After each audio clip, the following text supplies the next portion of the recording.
ಆಶೀರ್ವಾದದ ಮಾಳೆ ಇಳಿಯ ಮಾಡುವೆನು ಎಂಬ ವಿಶೇಷದ ವಾರ್ತೆ ಮನನ ಮಾಡಿಪೆನು. ಆ ದಿವ್ಯ ಮಾಳೆ ಇಳಿಯ ಮಾಡಲೀಗ ನಿನ್ನನ್ನು ಕೇಳುವೆ ತಂದೆ, ನನ್ನನ್ನ ಧರಿಸಯ್ಯ.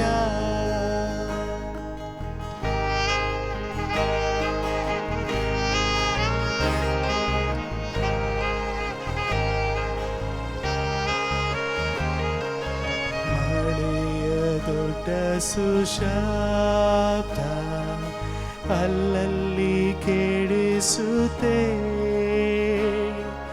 ನಮಗೆ ಹನಿಯು ಮಾತ್ರ ಮೆಲ್ಲನೆ ಬೀಳುತ್ತದೆ. ಆ ದಿವ್ಯ ಮಾಳೆ ಇಳಿಯ ಮಾಡಲೀಗ ನಿನ್ನನ್ನು ಕೇಳುವೆ ತಂದೆ, ನನ್ನನ್ನ ಧರಿಸಯ್ಯ.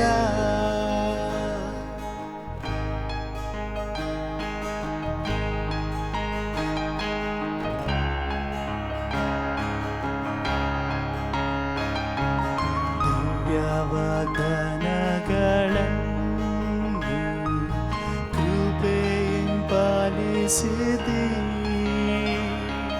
ಪ್ರಾರ್ಥನೆ ಕೇಳುವೆನೆಂದು ಧೈರ್ಯವ ಹುಟ್ಟಿಸಿದಿ. ಆ ದಿವ್ಯ ಮಾಳೆ ಇಳಿಯ ಮಾಡಲೀಗ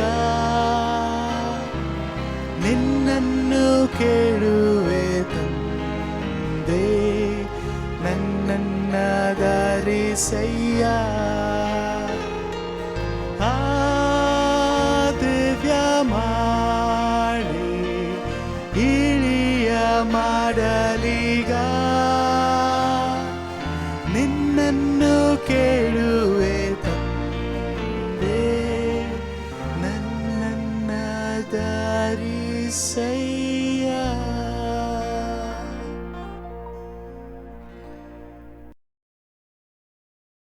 ನಮಸ್ಕಾರ ಪ್ರಿಯ ದೇವರ ಮಕ್ಕಳೇ, ಹೇಗಿದ್ದೀರಾ? ಈ ಕಾರ್ಯಕ್ರಮದ ಮೂಲಕ ನಿಮ್ಮ ಮನೆಗಳಿಗೆ ಬರುವುದು ನನಗೆ ತುಂಬ ಸಂತೋಷ. ಹೋಪ್ ಮಾಧ್ಯಮವನ್ನು ನೀವು ಪ್ರೋತ್ಸಾಹಿಸಿ ನಮ್ಮೆಲ್ಲರಿಗೋಸ್ಕರ ನೀವು ಪ್ರಾರ್ಥನೆ ಮಾಡಿದ್ದಕ್ಕಾಗಿ ಅನಂತ ಸ್ತೋತ್ರ. ನಾವು ಕೂಡ ನಮ್ಮ ಹೋಪ್ ಚಾನೆಲ್ ಮೀಟಿಂಗ್ಗಳಲ್ಲಿ ನಿಮಗೋಸ್ಕರ ಪ್ರಾರ್ಥನೆ ಮಾಡ್ತಾ ಇದ್ದೇವೆ. ಇಂದಿನ ಒಂದು ಸಂದೇಶಕ್ಕೆ ನಾವು ಹೋಗುವ ಮುನ್ನ ತಲೆಗಳನ್ನು ಬಾಗಿಸಿ ಶಕ್ತಿಯನ್ನು ನಾವು ಬೇಡೋಣ. ಬನ್ನಿ. ನಮ್ಮನ್ನು ಬಹಳವಾಗಿ ಪ್ರೀತಿ ಮಾಡುವಂಥ ನಮ್ಮ ಪರಮ ತಂದೆಯೇ, ಈ ಮಾಧ್ಯಮದ ಮೂಲಕ ಮತ್ತು ದೂರದರ್ಶನದ ಮೂಲಕ ಈ ಕಾರ್ಯಕ್ರಮವನ್ನು ವೀಕ್ಷಣೆ ಮಾಡ್ತಾ ಇರ್ತಕ್ಕಂಥ ನನ್ನ ಪ್ರಿಯ ಸಹೋದರ ಸಹೋದರಿಯನ್ನು ನೀನು ನೋಡು. ಇದು ಆಕಸ್ಮಿಕವಲ್ಲ, ನಿನ್ನ ಯೋಜನೆಯ ಒಂದು ಮೂಲಕ ಅವರು ಈ ಒಂದು ನಿನ್ನ ಸಂದೇಶವನ್ನು ಕೇಳಲಿಕ್ಕೆ ಬಂದಿದ್ದಾರೆ ತಂದೆ. ಒಂದು ವೇಳೆ ನಮ್ಮ ಪಾಪವು ಅವರ ಸಂದೇಶವನ್ನು ಕೇಳಲಿಕ್ಕೆ ಒಂದು ತಡೆಯಾಗಿದ್ದಂಥ ಪಕ್ಷದಲ್ಲಿ ನಮ್ಮ ಪಾಪವನ್ನು ಮನ್ನಿಸಿ ನಮ್ಮ ಪಾಪಗಳನ್ನು ಬದಿಗಿಟ್ಟು ಇಲ್ಲಿ ಬರಲಿಕ್ಕಿರ್ತಕ್ಕಂಥ ಒಂದೊಂದು ಸಂದೇಶವು, ಒಂದೊಂದು ಮಾತು, ಒಂದೊಂದು ಶಬ್ದವು ನಿನ್ನ ಸಿಂಹಾಸನದಿಂದ ಬರ್ತಕ್ಕಂಥ ಒಂದು ಶಬ್ದವಾಗಿ ನೀನು ಬದಲಾಯಿಸು. ಜನರು ನಿನ್ನ ಸ್ವರವನ್ನು, ನಿನ್ನ ಒಂದು ಧ್ವನಿಯನ್ನು ಕೇಳಲಿ ತಂದೆ. ನಮ್ಮ ಪಾಪವನ್ನು ಮನ್ನಿಸು. ಈ ಕಾರ್ಯಕ್ರಮದ ಮೂಲಕ ನೀನೊಬ್ಬನೇ ಮಹಿಮೆ ಹೊಂದಬೇಕೆಂದು ಯೇಸು ಕ್ರಿಸ್ತನ ದಿವ್ಯನಾಮದಲ್ಲಿ ಆಶೀರ್ವಾದವನ್ನು ಬೇಡಿ ಹೊಂದಿದ್ದೇವೆ ನಮ್ಮ ತಂದೆಯೇ. ಆಮೇನ್, ಆಮೇನ್. ಕೆಲವು ದಿನಗಳ ಹಿಂದೆ ಬೆಂಗಳೂರು ಬೀದಿಗಳಲ್ಲಿ ಉನ್ನತವಾಗಿರ್ತಕ್ಕಂಥ ಉದ್ಯಾನವನಗಳನ್ನು ಆ ಬೀದಿಗಳ ಪಕ್ಕದಲ್ಲಿ ನಿರ್ಮಾಣ ಮಾಡಿದ್ರು. ಬೃಹತ್ ಬೆಂಗಳೂರು ಮಹಾನಗರ ಪಾಲಿಕೆ ತುಂಬ ಚೆನ್ನಾಗಿತ್ತು ಈ ಪಾರ್ಕ್ಗಳಲ್ಲಿ. ಈ ಉದ್ಯಾನವನ, ನಾನು ಒಂದು ದಿನ ಅಲ್ಲಿ ಒಂದು ಪಾರ್ಕಲ್ಲಿ ನನ್ನ ತಂಗಿ ಮಗುವನ್ನ ಕರ್ಕೊಂಡು ಹೋಗಿ ಆ ಪಾರ್ಕ್ ಬೆಂಚಲ್ಲಿ ಕೂತಿದ್ದೆ. ಆ ಪಾರ್ಕ್ ಬೆಂಚಲ್ಲಿ ಕೂತಿರ್ತಕ್ಕಂಥ ಸಮಯದಲ್ಲಿ ಎರಡು ಹಿರಿಕರು ಮಾತನಾಡ್ತಕ್ಕಂಥದ್ದನ್ನು ನಾನು ಕೇಳ್ತಾ ಇದ್ದೆ. ಯಾರೋ ಒಬ್ಬರು ಮಾತಾಡುವಾಗ ಕೇಳಬಾರ್ದು, ಅದು ಒಳ್ಳೆಯ ಒಂದು ಅಭ್ಯಾಸವಲ್ಲ. ಆದರೆ ಇವರು ಜೋರಾಗಿ ಮಾತಾಡ್ತಾ ಇದ್ರು. ಬೇರೆ ದಾರಿನೇ ಇಲ್ಲ. ನಾನು ಅಲ್ಲಿ ಸುಮ್ಮನೆ ಕೂತಿದ್ದೆ, ನನ್ನ ತಂಗಿ ಮಗುವನ್ನು ಅವಳು ಆಟ ಆಡ್ತಾ ಇರ್ತಾ ಇದ್ಲು ಆ ಜಾರ ಬಂಡಿಯಲ್ಲಿ, ನಾನು ಅಲ್ಲಿ ಕೂತ್ಕೊಂಡು ನೋಡ್ತಾ ಇದ್ದೆ. ಸೊ ಇವರು ಹಿರಿಕರು ಇಬ್ಬರು ಮಾತನಾಡ್ತಾ ಇರ್ತಕ್ಕಂಥದ್ದನ್ನು ನಾನು ಗಮನಿಸಿದೆ. ಅಲ್ಲಿ ಒಬ್ಬ ಹಿರಿಕರು, ಅವರಿಬ್ಬರಿಗೂ ಒಂದು 70-75+ ಇರ್ಬೋದು ವಯಸ್ಸು. ಅವರಿಬ್ಬರು ಸ್ನೇಹಿತರು ಅಂತ ಕಾಣಿಸುತ್ತೆ. ಅವರಿಬ್ಬರು ಜಗಳ ಆಡುವಂಥ ರೀತಿಯಲ್ಲಿ ಮಾತಾಡ್ತಿದ್ರು. ನೋಡೋ, ನೀನು ಫಸ್ಟು ಮಾತಾಡುವಾಗ ತೂಕದಿಂದ ಮಾತಾಡೋದು. ನೀನು ಮಾತಾಡುವಾಗ ನಿನ್ನ ಶಬ್ದ, ನೀನು ಮಾತಾಡ್ತಕ್ಕಂಥದ್ರಲ್ಲಿ ತೂಕ ಇರಬೇಕು, ಚಿಲ್ಲರೆ ಥರ ಮಾತಾಡಬಾರ ನೀನು ಅಂತ ಒಬ್ಬರು ಇನ್ನೊಬ್ರಿಗೆ ಹೇಳಿದ್ರು. ಆಗ ಅವರು, ನೀನು ಚಿಲ್ಲರೆ ಕಣೋ, ನಾನು ತೂಕವಾಗೇ ಮಾತಾಡ್ತೀನಿ ಯಾವಾಗಲೂ ಅಂತ. ಒಂಥರ ಸ್ನೇಹಿತರು ಯಾವ ರೀತಿ ಜಗಳ ಆಡ್ತಾರೋ ಆ ರೀತಿ ಜಗಳ ಆಡ್ತಿದ್ರು. ಸೊ ನನಗೆ ತುಂಬ ಯೋಚನೆ ಮಾಡಿದೆ, ತೂಕವಾಗಿ ಮಾತನಾಡಬೇಕು, ಮನುಷ್ಯ ತೂಕವಾಗಿ ಇರಬೇಕು, ಮನುಷ್ಯನ ಆಲೋಚನೆ ತೂಕವಾಗಿರಬೇಕು. ಇದನ್ನು ನಾನು ಅವರ ಮಾತುಗಳಿಂದ, ಅವರ ಬಾಯಿಂದ ನಾನು ಕೇಳಿದಾಗ, ನಾವು ತೂಕವಾಗಿದ್ದೀವಾ?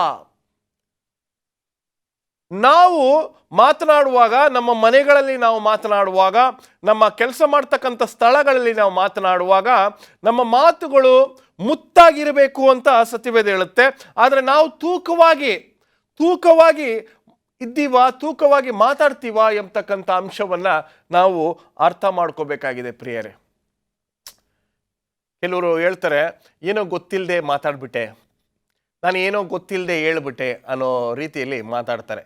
ಆದರೆ ಇವತ್ತು ಸತ್ಯವೇದದಿಂದ ಒಂದು ವಿಷಯವನ್ನು ನಾವು ಓದೋಣ. ಮತ್ತಾಯನು ಬರೆದ ಸುವಾರ್ತೆ 5ನೇ ಅಧ್ಯಾಯ 13ನೇ ವಚನ ಹೀಗೆ ಹೇಳುತ್ತದೆ, ನೀವು ಭೂಮಿಗೆ ಉಪ್ಪಾಗಿದ್ದೀರಾ. ನೀವು ಭೂಮಿಗೆ ಉಪ್ಪಾಗಿದ್ದೀರಾ. ಉಪ್ಪು, salt. Ye are the salt of the world. ನೀವು ಭೂಮಿಗೆ ಉಪ್ಪಾಗಿದ್ದೀರಾ. Why does the Bible calls us the salt? ಉಪ್ಪು ಎಷ್ಟೋ ಇದೆ. ರೋಜಾ ಹೂ ಇದೆ, ಟೈಗರ್ ಇದೆ, ಲಯನ್ ಇದೆ, ಕಮಲ ಇದೆ. ಇದನ್ನೆಲ್ಲ ಬಿಟ್ಟು ಸತ್ಯವೇದ ನಮ್ಮನ್ನು ಉಪ್ಪಾಗಿ, ನಾವು ಉಪ್ಪಾಗಿದ್ದೀರಾ ಅಂತ ಹೇಳ್ತದೆ. ನಾವು ಚರಿತ್ರೆಯನ್ನು ಓದಬೇಕಾದ್ರೆ ಉಪ್ಪು ಎಂಬತಕ್ಕಂಥ ವಿಷಯವನ್ನ, ಅದರ ಬ್ಯೂಟಿಯನ್ನು ನಾವು ನೋಡಬೇಕು. ಆದಿ ಕಾಲದಲ್ಲಿ ಮನುಷ್ಯನು ಹಣ್ಣು ಮತ್ತು ತರಕಾರಿಗಳನ್ನು ಮತ್ತು ಫ್ರೂಟ್ಸ್ ಅಂಡ್ ನಟ್ಸ್ ಇದನ್ನು ಮಾತ್ರ ತಿಂತಾ ಇದ್ದ. ಉಪ್ಪು ಎಂಬತಕ್ಕಂಥ ಅಂಶ ಆಮೇಲೆ ಬಂತು ಅಂತ ನಾವು ನೋಡ್ತೇವೆ. ಆಫ್ರಿಕಾ ದೇಶದಲ್ಲಿ ಮತ್ತು ಟಿಬೆಟ್ ದೇಶದಲ್ಲಿ ಒಂದು ಕಾಲದಲ್ಲಿ ಆ ಉಪ್ಪಿನ ಮಹತ್ವ ಇವರಿಗೆ ಬಹಳ ಜಾಸ್ತಿ ಗೊತ್ತಾಗಿತ್ತು. ಈ ಆಫ್ರಿಕಾ ದೇಶದಲ್ಲಿ ಮತ್ತು ಟಿಬೆಟ್ ದೇಶದಲ್ಲಿ ಈ ಉಪ್ಪಿನ ಮಹತ್ವ ಎಷ್ಟಾಗಿತ್ತು ಅಂತ ಹೇಳಿದ್ರೆ, ಕಾಸು ಬರೋಕ್ಕಿಂತ ಮುಂಚಿತವಾಗಿ ಉಪ್ಪನ್ನು ಕಾಸಾಗಿ ಕೊಡ್ತಾ ಇದ್ರು ಆಫ್ರಿಕಾ ದೇಶಗಳಲ್ಲಿ.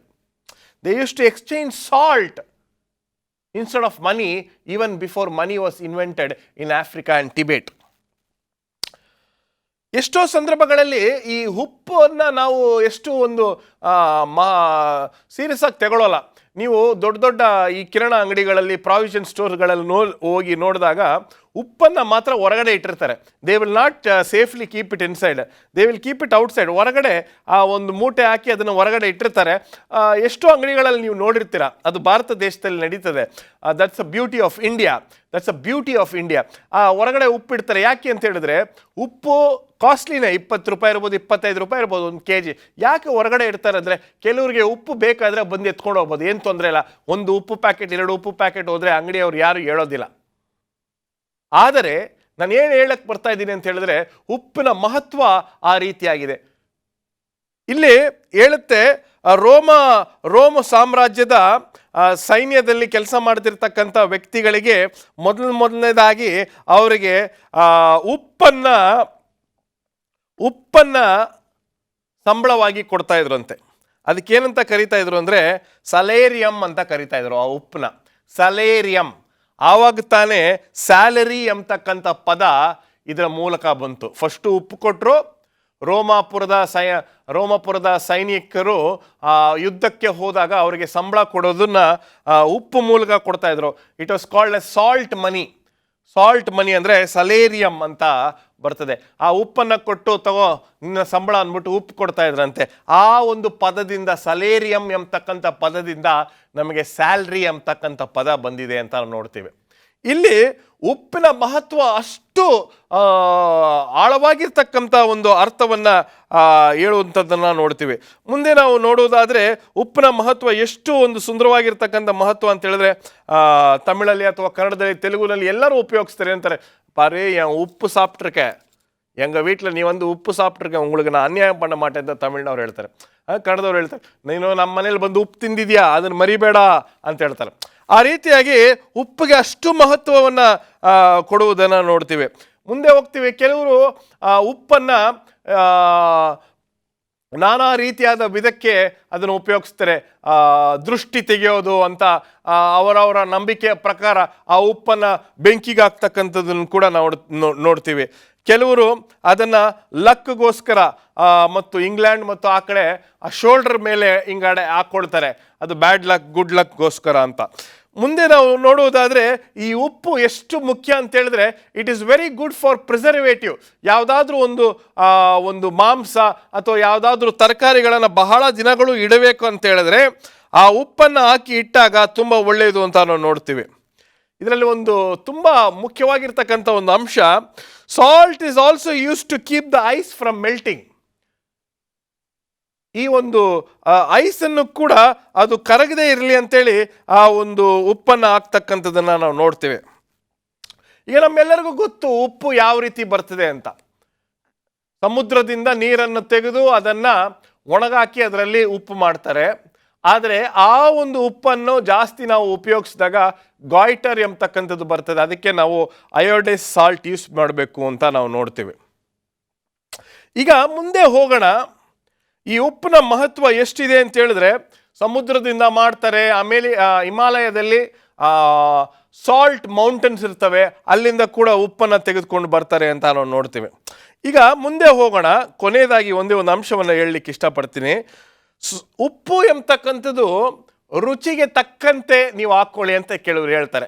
ಕೆಲವರು ಉಪ್ಪು ಜಾಸ್ತಿ ತಿಂದು ರಕ್ತ ಒತ್ತಡ ಬರುವುದನ್ನು ನಾವು ನೋಡ್ತೀವಿ. ಬಿ ಪಿ ಅಂತ ಹೇಳ್ತೀವಲ್ಲ, ಅದು ಬರುವಂಥದ್ದನ್ನು ನೋಡ್ತೀವಿ.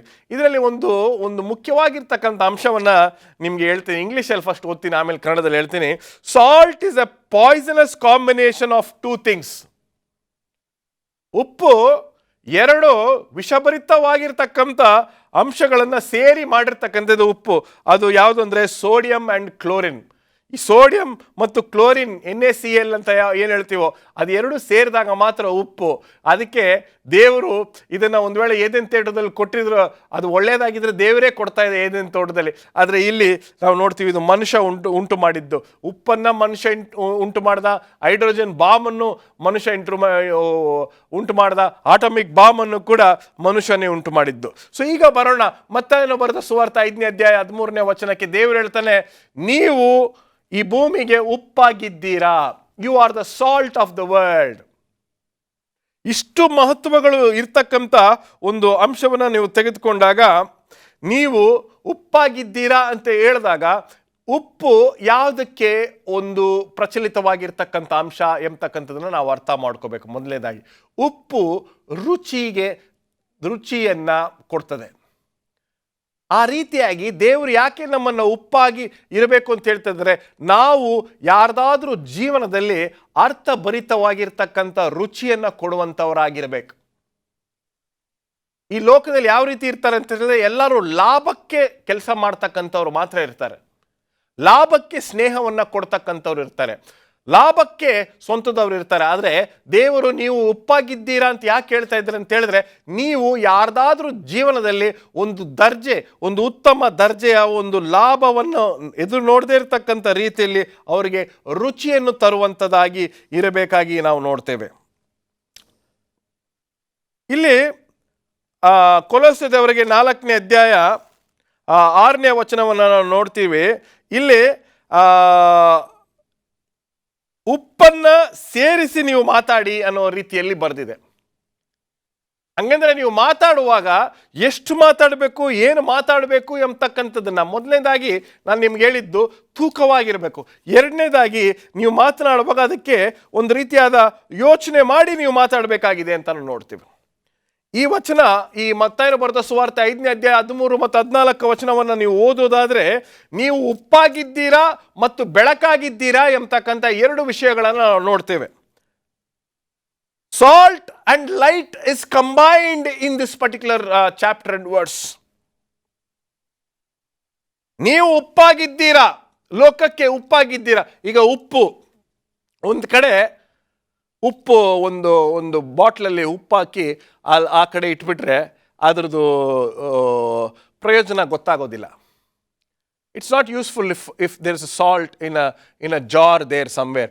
ಆ ಉಪ್ಪನ್ನು ತೆಗೆದು ನಾವು ಊಟಕ್ಕೋ ಅಥವಾ ರುಚಿಗೆ ಅಥವಾ ಸೌತೆಕಾಯಿಗೆ, ಒಂದು ಒಳ್ಳೆ ಸೌತೆಕಾಯಿ, ಎಳೆ ಸೌತೆಕಾಯಿಗೆ ಉಪ್ಪನ್ನು ಹಾಕೊಂಡು ತಿಂದಾಗ ಆ ಸೌತೆಕಾಯಿ ಆ ರುಚಿ ಎಂಥದ್ದು ಅಂತ ನಮ್ಮೆಲ್ಲರಿಗೂ ಗೊತ್ತಿದೆ. ಅದೇ ರೀತಿಯಾಗಿ ಎಷ್ಟೋ ಸಂದರ್ಭಗಳಲ್ಲಿ ನಾವು ಜೀವನದಲ್ಲಿ ಏನು ಮಾಡಬೇಕು, ಏನು ಮಾಡ್ತಾ ಇದ್ದೀವಿ, ಏನು ಮಾಡ್ತಾ ಇಲ್ಲ ಎಂಬತಕ್ಕಂಥ ಅರ್ಥವಿಲ್ಲದೆ ಕೆಲವರು ಬಾಳ್ತಾ ಇದ್ದಾರೆ. ಯಾವುದೇ ರೀತಿಯಾದ ಒಂದು ಗುರಿ ಇಲ್ಲ ಜೀವನದಲ್ಲಿ, ಯಾವುದೇ ರೀತಿಯಾದ ಒಂದು ಯಶಸ್ಸಿಲ್ಲ, ಯಾವುದೇ ರೀತಿಯಾದ ಒಂದು ಸವಾಲುಗಳನ್ನು ಎದುರಿಸ್ತಕ್ಕಂಥ ಶಕ್ತಿ ಇಲ್ಲ, ದೇವರ ಭಯಭಕ್ತಿ ಇಲ್ಲ. ಬೆಳಗ್ಗೆ ಎದ್ದೊಳೋದು, ಟಿ ವಿ ನೋಡೋದು, ಸೆಲ್ ಫೋನಲ್ಲಿ ಯಾವಾಗಲೂ 24 hours ಇರ್ತಕ್ಕಂಥದ್ದು, ಹೊರಗಡೆ ಹೋಗಿ ಯಾರಿಗೊಂದು ಸಹಾಯ ಮಾಡೋದಿಲ್ಲ.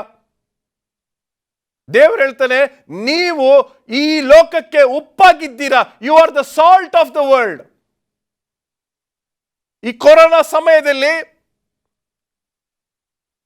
ಪಂಜಾಬ್ ದೇಶದಲ್ಲಿ, ಪಂಜಾಬ್ ಆ ಒಂದು ಸ್ಟೇಟ್ನಲ್ಲಿ ನನ್ನ ಪಂಜಾಬ್ ಸಹೋದರರು ಆ ಒಂದು ಕೊರೋನಾ ಸಮಯದಲ್ಲಿ ಎಲ್ಲರೂ ಅವರವರ ಊರುಗಳಿಗೆ ಹೋದಾಗ ಅವರು ಚಪಾತಿಗಳನ್ನು ಮಾಡಿಕೊಂಡು ಆ ರೈಲ್ವೆ ಸ್ಟೇಷನ್ ನಿಂತು ಓಡಿ ಅವ್ರಿಗೆಲ್ಲರಿಗೂ ಹೋಗಿ ಊಟ ಕೊಟ್ಟಿದ್ದನ್ನು ನಾವು ನೋಡಿದೆ.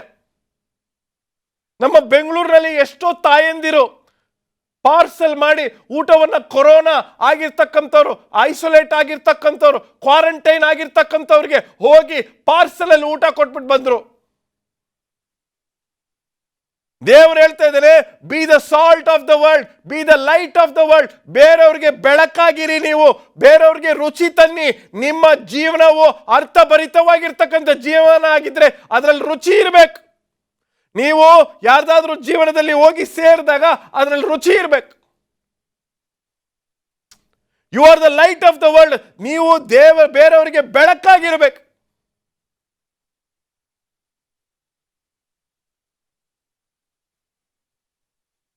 ನಮ್ಮ ಬ್ಯಾಂಗ್ಳೂರಿನಲ್ಲಿ ಈ ನ್ಯೂಸ್ ಅನ್ನ ಈ ಕೊರೋನಾ ಸಮಯದಲ್ಲಿ ನಾನು ನೋಡುವಾಗ ಒಳ್ಳೆಯ ಉತ್ತಮ ದರ್ಜೆಯ ಜನರು ದಿನಪತ್ರಿಕೆಯಲ್ಲಿ ಕಂಡು ಬಂದರು. ಒಬ್ಬ ಯೌವನಸ್ಥ ಹುಡುಗ ಅನಾಥ ಶವಗಳಿಗೆ ಅಂತಿಮ ಕ್ರಿಯೆಯನ್ನು ಮಾಡಬೇಕು ಅಂತ ನಿರ್ಧಾರ ಮಾಡಿ ಆ PPE ಕಿಟ್ಟನ್ನು ತೆಗೆದುಕೊಂಡು ಈ ಕೊರೋನಾ ಸೋಂಕಿನಿಂದ ಸತ್ತಿರ್ತಕ್ಕಂಥ ಯಾರೂ ಬರಲಿಲ್ಲ,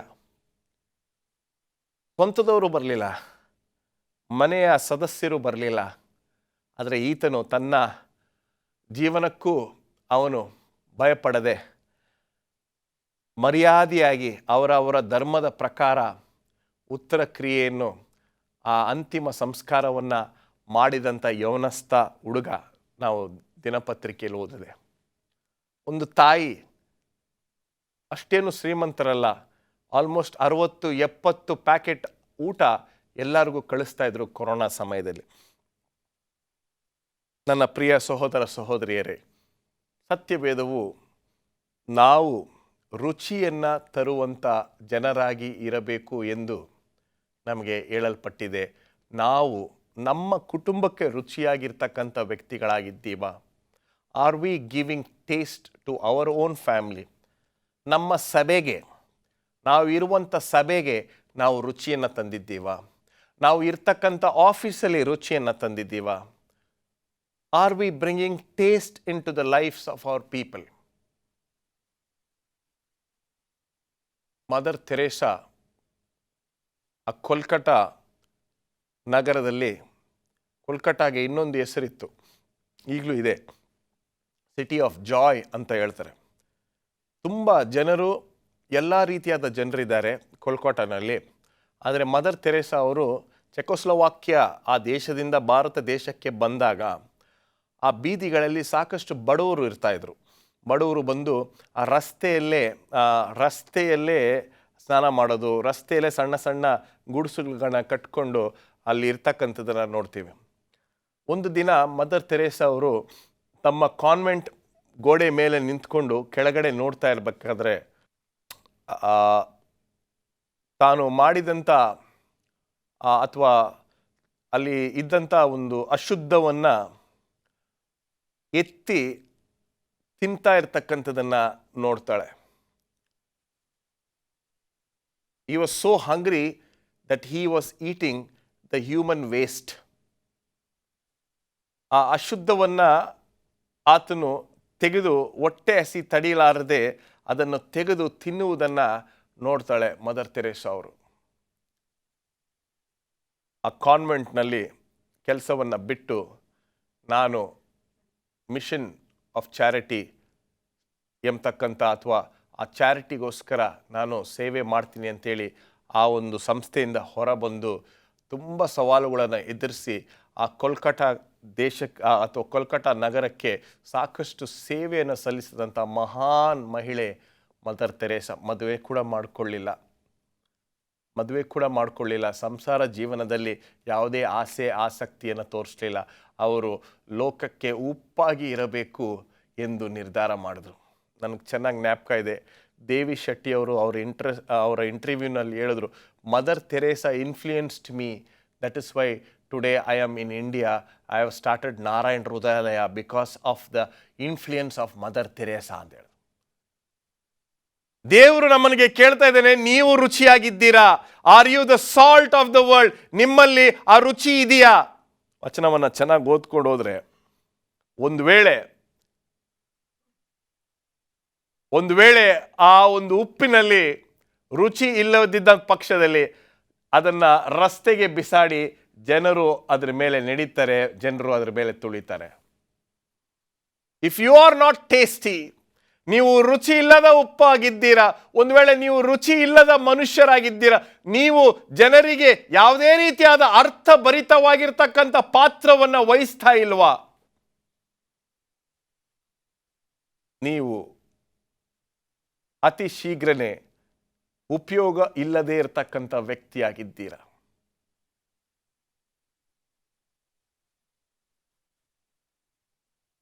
ಕೊನೆಯದಾಗಿ ಈ ಡೆಡ್ ಸಿ ಅಂತ ನಾವು ಹೇಳ್ತಕ್ಕಂಥದ್ದು, ಎಲ್ಲ ಸಮುದ್ರವು ಕೊನೆಯದಾಗಿ ಹೋಗಿ ಸೇರ್ತಕ್ಕಂಥದ್ದು ಡೆಡ್ ಸಿಯಲ್ಲಿ. ಆ ಡೆಡ್ ಸಿ ಆ ಒಂದು ನೀರನ್ನು ತೆಗೆದುಕೊಂಡು ಉಪ್ಪನ್ನು ಮಾಡುವಾಗ ಆ ಉಪ್ಪಿನ ಅಂಶ ಅದರಲ್ಲಿ ಎಷ್ಟು ಜಾಸ್ತಿ ಇರ್ತದೆ ಅಂತ ಹೇಳಿದ್ರೆ ಅದನ್ನು ನಾಲ್ಗೆಲಿ ಇಡೋಕ್ಕೆ ಸಾಧ್ಯವಿಲ್ಲ. Nobody can use the salt made from Dead Sea water. First of all it is dirty. ಎರಡನೇದು, the salt content is so much, ಅಷ್ಟು ಒಂದು ಉಪ್ಪಿನ ಅಂಶ ಅದರಲ್ಲಿದೆ. ಸೊ ಅದರಲ್ಲಿ ಯಾರೂ ಉಪಯೋಗಿಸೋದಿಲ್ಲ. ಈ ಡೆಡ್ ಸಿಯ ಬಗ್ಗೆ ಒಂದು ವಿಷಯ ನೀವು ಚೆನ್ನಾಗಿ ಅರ್ಥ ಮಾಡ್ಕೋಬೇಕು. ಉಪ್ಪು ಜಾಸ್ತಿ ಇತ್ತು ಯಾರಿಗೂ ಉಪಯೋಗ ಇಲ್ಲ. ನೀವು ಒಳ್ಳೆಯವರಾಗಿರಬಹುದು, ಒಳ್ಳೆತನ ನಿಮ್ಮಲ್ಲಿ ಜಾಸ್ತಿ ಇರ್ಬೋದು, ಆದರೆ ಅದನ್ನು ಯಾರಿಗೂ ನೀವು ಉಪಯೋಗಿಸ್ಲಿಲ್ಲ ಅಂತ ಹೇಳಿದ್ರೆ ಆ ಒಳ್ಳೆತನ ಯಾವುದಕ್ಕೂ ಉಪಯೋಗವಿಲ್ಲ. ನೀವು ಒಳ್ಳೆಯವರಾಗಿರ್ಬೋದು, ನೀವು ಸಬ್ಬತ್ತನ್ನು ಕೈಗೊಂಡು ನಡಿಬೋದು, ಸಭೆಗೆ ಕರೆಕ್ಟಾಗಿ ಹೋಗ್ತಾ ಇದ್ದೀರಾ, 10 ಆಜ್ಞೆಗಳನ್ನು ಕೈಗೊಂಡು ನಡೀತಾ ಇದ್ದೀರಾ, ಎಲ್ಲ ಸರಿಯಾಗಿ ಮಾಡ್ತಾ ಇದ್ದೀರಾ, ಆದರೆ ಯಾರಿಗೂ ನೀವು ₹1 ಸಹಾಯ ಮಾಡ್ತಾ ಇಲ್ಲ, ಯಾರಿಗೂ ನೀವು ಯಾವುದೇ ಒಂದು ವ್ಯತ್ಯಾಸವನ್ನು ಬೇರೆಯವರ ಜೀವನದಲ್ಲಿ ತರ್ತಾ ಇಲ್ಲ ಅಂತ ಹೇಳಿದ್ರೆ ನೀವು ಉಪಯೋಗವಿಲ್ಲ. ದೇವರು ಹೇಳ್ತಾ ಇದ್ದಾನೆ, ನೀವು ಈ ಭೂಮಿಗೆ ಉಪ್ಪಾಗಿರಬೇಕು. ನೀವು ಉಪ್ಪಾಗಿದ್ದೀರಾ? ಪ್ರಾರ್ಥನೆ ಮಾಡೋಣ. ನಮ್ಮನ್ನು ಬಹಳವಾಗಿ ಪ್ರೀತಿ ಮಾಡುವಂಥ ನಮ್ಮ ಪರಮ ತಂದೆಯೇ, ನಮ್ಮನ್ನು ಉಪ್ಪಾಗಿ ಕರೆದಿದ್ದಕ್ಕಾಗಿ ಅನಂತ ಸ್ತೋತ್ರ. ನಾವು ಬೇರೆಯವರ ಜೀವನದಲ್ಲಿ ರುಚಿಯನ್ನು ತರಬೇಕು, ಬೇರೆಯವರ ಜೀವನದಲ್ಲಿ ರುಚಿಯನ್ನು ತಂದು ಅವರ ಜೀವನದಲ್ಲಿ ಒಂದು ಬದಲಾವಣೆಯನ್ನು ತರಬೇಕು ಎಂಬತಕ್ಕಂಥ ಕಾರಣದಿಂದ ನಮ್ಮನ್ನು ರುಚಿಯಾಗಿರಿ, ಉಪ್ಪಾಗಿರಿ ಎಂದು ಹೇಳಿದ್ದಕ್ಕಾಗಿ ಅನಂತ ಸ್ತೋತ್ರ.